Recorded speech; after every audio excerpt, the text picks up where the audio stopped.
Perdebatan hari ini mutlak dimenangkan oleh kami 12-0. Itu yang dikatakan oleh Hotman Paris kepada media. Seperti yang sudah sempat saya kutip sebelum jeda tadi.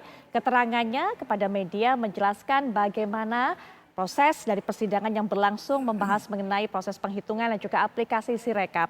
Kita akan lihat bersama karena tadi sudah sempat dikatakan juga oleh pihak 02 bahwa sudah tidak perlu sebenarnya membahas mengenai Sirekap ini karena penghitungan yang dipakai adalah penghitungan yang berlangsung secara berjenjang, penghitungan manual. Bagaimana kemudian keyakinan dari pihak 01 mengatasi ini dan juga melihat kira-kira hasil dari proses persidangan yang sedang berjalan. Untuk itu saya akan perkenalkan para narasumber yang sudah hadir bersama saya di studio. Sudah hadir tentunya, beliau merupakan pakar hukum tata negara, Profesor Andi Muhammad Asrum. Assalamualaikum warahmatullahi wabarakatuh. Selamat malam Prof. Asrun. Ya, alhamdulillah sudah buka puasa. Alhamdulillah sudah buka puasa. Kita ganggu buka puasanya dengan di sini ya Prof. Sudah selesai. Baik, ya. Dan juga tentunya mewakili dari pasangan 01, pasangan Anies Mohaimin atau pasangan Amin sudah hadir bersama kita juga yaitu Bang Mustafa Nahrawardaya. Assalamualaikum. Waalaikumsalam warahmatullahi wabarakatuh. Selamat malam, Mbak Nahra. Sudah, baik. Nah, ini kita juga memiliki narasumber lainnya yang bergabung secara daring yang juga merupakan saksi ahli KPU yaitu Prof. Marsudi Wahyu Kisworo. Selamat malam, Prof. Marsudi. Warahmatullahi wabarakatuh. Assalamualaikum warahmatullahi wabarakatuh. Selamat malam, Prof. Marsudi. Assalamualaikum warahmatullahi wabarakatuh. Baik. Waalaikumsalam warahmatullahi wabarakatuh. TNI yang ada di wilayah Kodam. Baik, Prof. Marsudi, langsung saja mungkin bisa diceritakan kepada kami bagaimana tadi proses di persidangan, apalagi kemudian ketika dikatakan dari pihak 02 bahwa sudah tidak perlu lagi adanya pembahasan mengenai Sirekap ini, pembuktian mengenai Sirekap ini. Silakan, Prof. baik. Terima kasih Mbak Putri. Suara saya kedengaran ya, Mbak? Kami bisa mendengar dengan jelas. Oke, iya. Baik, selamat malam semua nih. Ada sahabat saya Mas Tova, ini lama gak ketemu kita ya. Baik Mbak Putri, jadi begini, kita lihat undang-undang dulu ya. Jadi saya sampaikan, baik berdasarkan undang-undang itu, perhitungan suara yang sah dan dianggap legal itu adalah perhitungan suara manual berjenjang, mulai dari tingkat kecamatan sampai ke KPU pusat. Kenapa? Karena perhitungan suara di sana dilakukan secara terbuka, jadi banyak disaksikan oleh masyarakat. Yang kedua juga ditandatangani berita acaranya oleh para saksi, sehingga dianggap secara hukum menjadi sah dia. Demikian juga di undang-undang mengatakan begitu. Nah, Sirekap itu sebetulnya fungsinya pertama adalah untuk mempublikasikan C1. C1-nya ditampilkan gitu ya, tapi karena mungkin KPU ini agak kreatif ditampilkan juga angkanya gitu sehingga menimbulkan keributan ya. Dan ada banyak kesalahan konversi dari gambar atau tulisan tangan ke angka. Nah, tetapi ini nggak masalah. Kenapa? Karena misalnya kesalahan terjadi di kecamatan. Begitu pleno kecamatan, maka data di Sirekap itu akan diupdate dengan hasil perhitungan secara manual. Demikian juga ketika pleno di kabupaten kota, maka suara yang ada di Sirekap, angka di Sirekap itu diupdate oleh hasil perhitungan suara di kabupaten kota sampai ke KPU pusat. Sehingga sekarang posisinya setelah pleno KPU pusat dan keluar SK 360, maka kalau kita lihat isi Sirekap itu sama persis dengan hasil perhitungan suara berjenjang itu. Jadi di provinsinya juga sama dengan pleno provinsi, kabupaten kotanya sama dengan pleno kabupaten kota, kecamatannya juga sama dan seterusnya. Itu makanya saya agak surprise tadi ini judulnya kok semua berharap Sirekap. Sirekap itu nggak bisa nyihir, wong dia itu tidak digunakan untuk perhitungan suara kok. Yang dipakai adalah perhitungan suara manual dan sudah keluar keputusannya dalam bentuk SK KPU nomor 360. Jadi kalau mau dipermasalahkan sebetulnya SK 360 itu yang kalau mau kita permasalahkan angkanya, bukan Sirekap lagi karena isinya sama kok gitu. Itu kira-kira tadi Mbak. Baik, Bang Mustafa Nahra juga bagaimana mendengarkan tadi Bang Hotman begitu yakin, bahkan mengatakan kami kalau dari perdebatan ini menang 12-0, tidak ada perlu yang diributkan lagi, diperdebatkan lagi soal Sirekap ini. Sebelum komentar Bang Hotman ini saya pakai ini dulu nih. Nah, nih. Bukan emas ya? Bukan, beda ini beda level ini. Kalau ini hiasan biasa. Harganya kurang itu. Saya hafal betul dengan Pak Hotman. Beliau jarang sekali kelihatan sidang di MK. Berbeda dengan misalkan Mas Refli Harun. Yang memang beliau areanya di MK, tata negara, tentu berbeda pendapatnya. Maka kemarin Mas Hotman itu kejebak itu. Dia ngomong, untuk menjawab bansos cukup satu paragraf.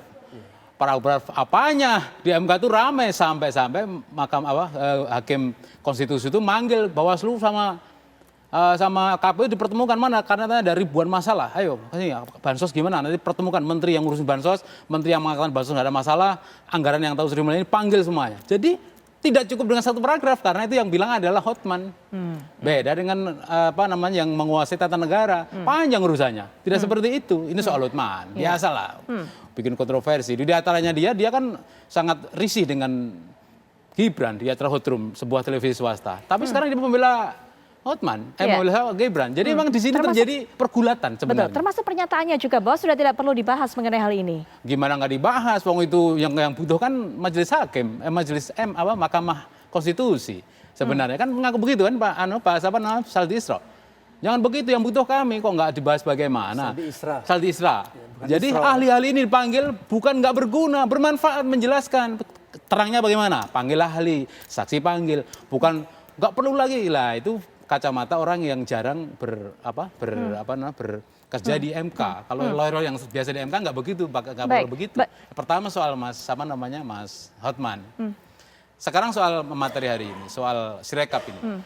Sirekap ini bermasalah dari awal coblosan tanggal 15, tanggal 14 sore, 15 pagi, Bawaslu langsung press conference karena bermasalah di hari pertama. Habis coblosan selesai, langsung bermasalah konferensi pers. Ada 11.000 sekian, tidak bisa dibuka Sirekap itu. Ada sekian ratus ribu yang TPS nggak bisa buka, KPPS nggak bisa buka, petugas pengawas nggak bisa buka. Baru hari pertama, sehari setelah pencoblosan. Kemudian tim kami menemukan pada sore harinya, pencoblosan tanggal berapa itu 14, sorenya sehabis maghrib. Gimana mungkin itu Sirekap itu sudah ada angka untuk ketiga paslon 1, 2, 3, digit pertama sudah nggak pernah berubah sampai sekarang. Paslon 1, digit pertama itu selalu 2, koma sekian yang itu berubah komanya. 2, 5 koma yang belakangnya itu berubah. 3, yang nomor 3 1 koma belakangnya itu ini seperti sudah terformat. Maka itu masuk dalam permohonan kami untuk diaudit. Karena apa? Proses dari awal, sebelum coblosan, saat coblosan, dan pasca coblosan itu menentukan angka ini. Jadi tidak sekedar angka yang kita persoalkan, tapi proses mendapatkan angka itu bagaimana? Haram atau halal? Kan persoalan gitu. Kalau hanya kita lihat angka saja, kita terjebak semuanya. Pasti yang menang akan menang terus, karena itu dihasilkan dari kecurangan, mohon maaf nih. Banyak terjadi kan, dilaporkan di media sosial, sekarang terbuka semua orang IT yang tidak di Timnas, yang nggak ada di TKN 02, yang nggak ada di 01, 02, semua bisa bekerja dan memelototi Sirekap ketika digunakan oleh KPU. Banyak masalahnya, maka semua bisa semacam ngetes ya, apakah ini bermasalah atau tidak, dan banyak masalah itu laporkan medsos, lapor ke tim 01, juga 03, nggak tahu 02 merasa ada kecurangan atau tidak. Kalau bahasa kami kecurangan, bahasa undang-undangnya pelanggaran. Ini sesuainya diksi saja. Tapi ini bermasalah berat. Meskipun dikatakan itu hanya alat bantu, tapi alat bantu ini efeknya luar biasa, membuat orang stres, membuat orang deg-deg-deg. Efek cybernya itu yang saya khawatirkan. Ini perang urat saraf menggunakan pertama dulu Quickcon dulu, lalu Realcon, lalu sekarang Sirekap dari awal sampai akhir ini cyber. Bagaimana mempengaruhi orang supaya yakin bahwa hasilnya itu sama. Malah aneh kalau hasilnya sama.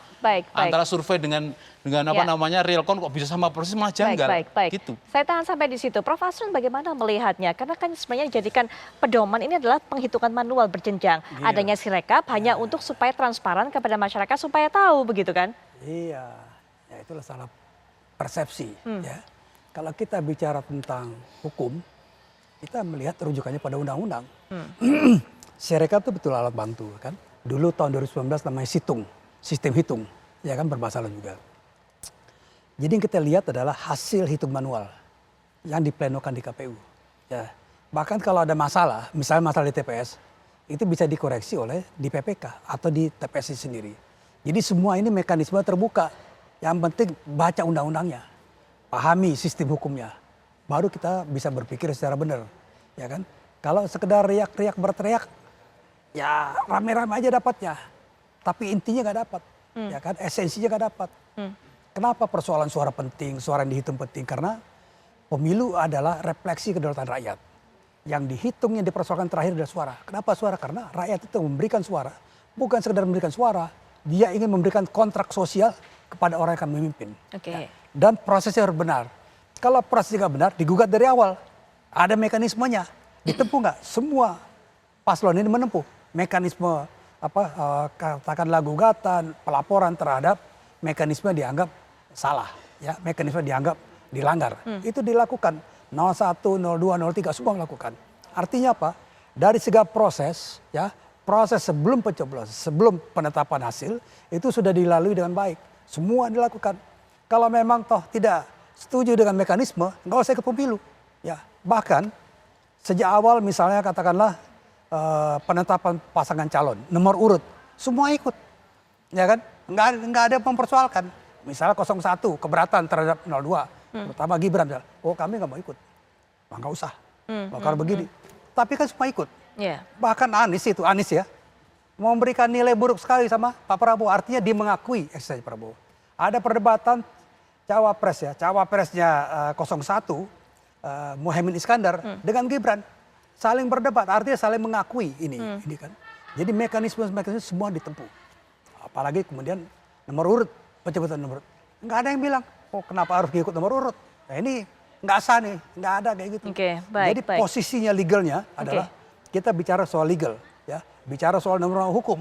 Nggak bisa kita bicara perasaan, ya, prasangka, ya, kemudian juga spekulasi, nggak bisa.